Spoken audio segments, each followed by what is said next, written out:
Assalamualaikum warahmatullahi wabarakatuh. Perkenalkan, nama saya Intan Gusinasari. Saya akan memaparkan materi mengenai proses sosialisasi dan mobilitas sosial.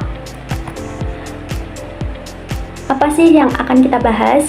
Yang pertama itu ada proses sosialisasi yang terdiri dari definisi, tujuan, jenis-jenis, tahapan, serta agen-agen sosialisasi.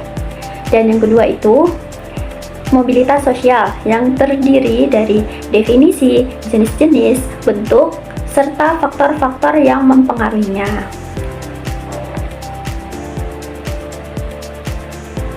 Kita memasuki materi yang pertama ya teman-teman, yaitu proses sosialisasi. Apa sih definisi dari proses sosialisasi? Proses sosialisasi adalah proses di mana individu belajar dan mengadopsi nilai-nilai, norma, peran, dan perilaku yang berlaku dalam suatu masyarakat. Proses ini memungkinkan individu untuk berinteraksi dan berpartisipasi dalam kehidupan secara efektif. Yang kedua itu tujuan sosialisasi. Yang pertama ada membentuk identitas, yang kedua mengajarkan peran sosial, yang ketiga menanamkan nilai dan norma, yang keempat mengembangkan keterampilan sosial, dan yang terakhir ada integrasi sosial. Memasuki materi mengenai jenis sosialisasi, yang pertama itu ada primer, yang kedua ada sekunder, yang ketiga ada antisipatoris, dan yang terakhir ada resosialisasi. Memasuki materi yang pertama itu ada sosialisasi primer. Pengertiannya, sosialisasi yang terjadi pada tahap awal kehidupan seseorang, biasanya dalam keluarga. Contohnya, seperti seorang anak belajar cara berbicara, berjalan, makan, dan berinteraksi dengan orang lain dari orang tuanya. Ciri-ciri dari sosialisasi primer ini, yang pertama ada proses yang sangat intens dan mendalam, yang kedua ada individu belajar tentang identitas diri, peran sosial, dan nilai-nilai dasar kehidupan. Dan yang terakhir, agen sosialisasi utama adalah keluarga. Yang kedua yaitu sosialisasi sekunder. Sosialisasi sekunder adalah lanjutan dari sosialisasi primer. Tahap ini terjadi setelah individu memasuki lingkungan yang lebih luas di luar keluarga, seperti sekolah, kelompok teman sebaya, organisasi, dan masyarakat secara umum.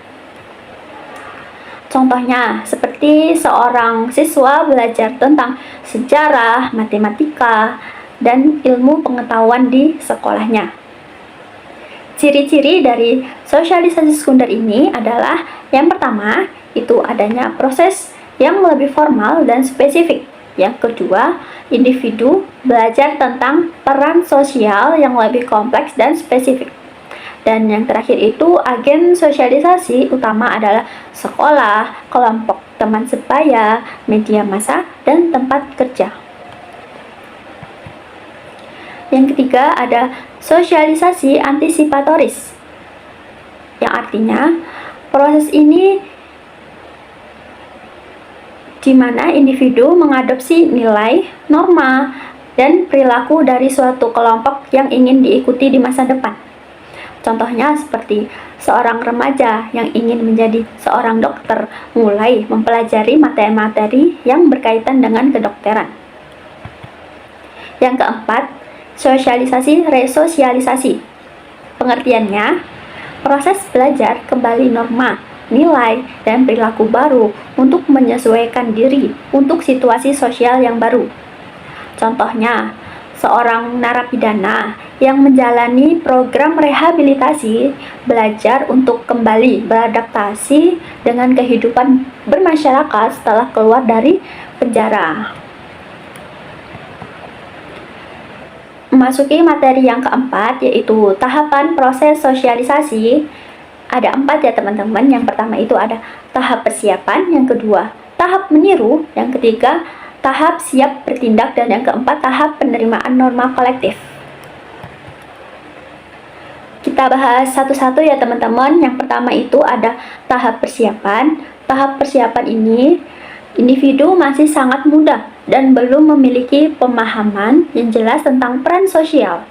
Mereka lebih fokus pada meniru tindakan orang lain di sekitar mereka. Yang kedua itu ada tahap meniru.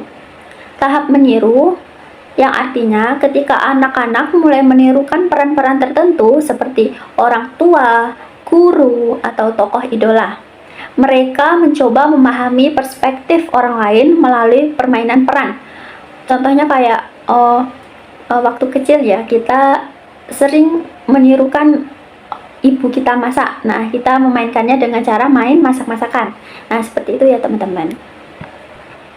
Nah, yang ketiga itu adalah tahap siap bertindak. Tahap ini ketika anak mulai memahami aturan-aturan sosial yang lebih kompleks dan mampu mengambil peran dalam berbagai situasi sosial. Mereka mulai menyadari bahwa tindakan mereka memiliki dampak pada orang lain. Yang terakhir, itu ada tahap penerimaan norma kolektif. Tahap penerimaan norma kolektif artinya individu internalisasi norma-norma dan nilai-nilai sosial yang berlaku di masyarakat. Mereka menjadi bagian dari kelompok sosial yang lebih luas dan memahami ekspektasi sosial terhadap mereka. Nah, memasuki materi mengenai agen dalam proses sosialisasi, yang pertama itu ada keluarga, yang kedua ada agama, yang ketiga ada sekolah, yang keempat ada teman sebaya, yang kelima ada media sosial, dan yang terakhir ada kelompok referensi. Kita memasuki materi yang kedua ya teman-teman, yaitu mobilitas sosial.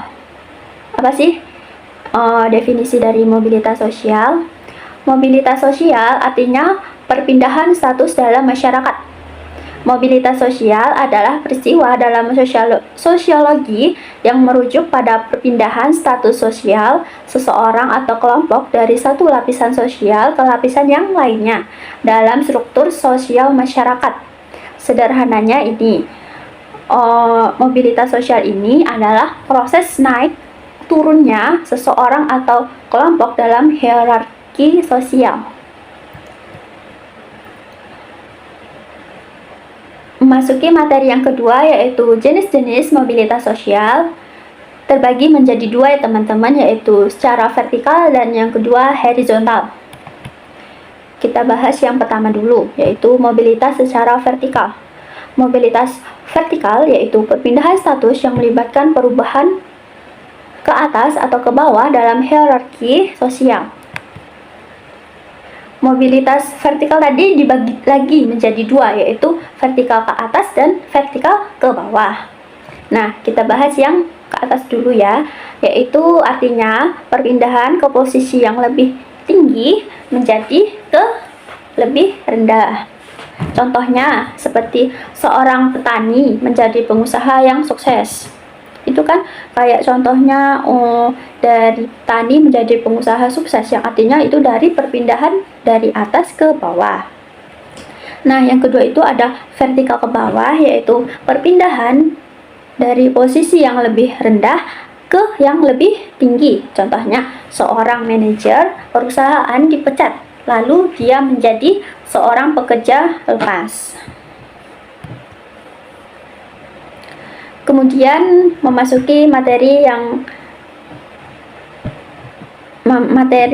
mobilitas sosial horizontal, yang artinya perpindahan status yang tidak melibatkan perubahan dalam hierarki sosial, melainkan perubahan dalam posisi sosial dalam lapisan yang sama. Contohnya seperti seorang guru pindah mengajar ke tempat sekolah yang lain. Memasuki materi yang ketiga, yaitu bentuk-bentuk mobilitas sosial. Yang pertama ada mobilitas intergenerasi dan yang kedua mobilitas intragenerasi.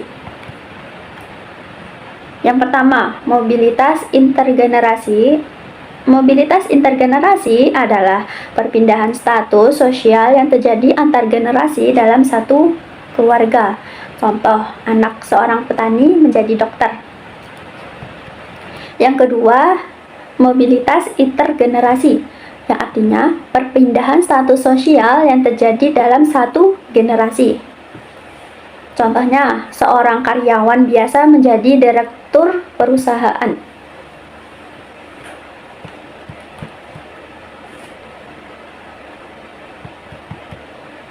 Yang terakhir yaitu faktor-faktor yang mempengaruhi mobilitas sosial, yaitu faktor ekonomi, faktor pendidikan, faktor politik, dan yang terakhir faktor sosial budaya. Kita bahas satu-satu ya teman-teman. Yang pertama itu faktor ekonomi. Faktor ekonomi yang mempengaruhi itu apa saja sih? Ya, yang pertama itu ada peluang kerja, pendapatan, kekayaan, dan akses terhadap sumber daya ekonomi. Nah, yang kedua itu faktor pendidikan. Faktor apa sih yang menyebabkan atau yang mempengaruhi mobilitas sosial, yaitu tingkat pendidikan, kualitas pendidikan, dan akses terhadap pendidikan yang lebih tinggi. Nah, yang ketiga itu faktor politik. Faktor politik yang mempengaruhi apa saja sih? Yaitu kebijakan pemerintah, sistem politik, dan partisipasi politik. Dan yang terakhir itu ada faktor sosial budaya. Apa sih yang termasuk dalam sosial budaya ini? Yang pertama itu ada nilai-nilai sosial, norma, status sosial, dan jaringan sosial. Nah, kita udah selesai nih teman-teman. Nah, terima kasih atas perhatiannya ya teman-teman. Wassalamualaikum warahmatullahi wabarakatuh.